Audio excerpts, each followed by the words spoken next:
ఇంకా 3 డేస్ తర్వాత itching start అయిందని చెప్పాను కదా. యాక్చువల్గా 3 డేస్ మెడిసిన్ వేసుకున్న తర్వాత ఈ ఇచ్చింగ్ అనేది కంప్లీట్గా పోయింది. ఇంకా పోయింది కదా అని చెప్పి కాకరకాయ పచ్చడి పోస్ట్ చేశాను కదా.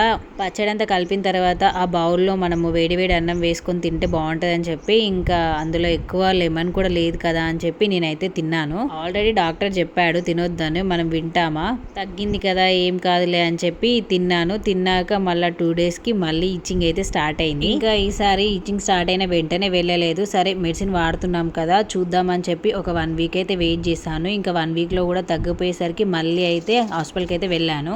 అయితే డాక్టర్కి చెప్పాను లైట్గా లెమన్ అయితే తిన్నాను, తిన్నప్పటి నుంచి మళ్ళీ స్టార్ట్ అయింది అని చెప్పి. సో ఇంకా డాక్టర్ మళ్ళీ మెడిసిన్ చేంజ్ చేసి ఇచ్చాడు. ఇంకా మెడిసిన్ తీసుకుని అయితే ఇంటికి వచ్చేసాం. మళ్ళీ 3 డేస్ తర్వాత మళ్ళీ ఇచ్చింగ్ స్టార్ట్ అయింది. ఈసారి నేను పులుపు కానీ నాన్ వెజ్ కానీ ఏమీ తినలేదు, కానీ ఎందుకు వచ్చింది అనేది అయితే తెలియదు. ఇంకా ఫుడ్ అబ్జర్వేషన్ అయితే చేశాను, ఎందుకు వచ్చింది అనేది నెక్స్ట్ వేలో చెప్తాను.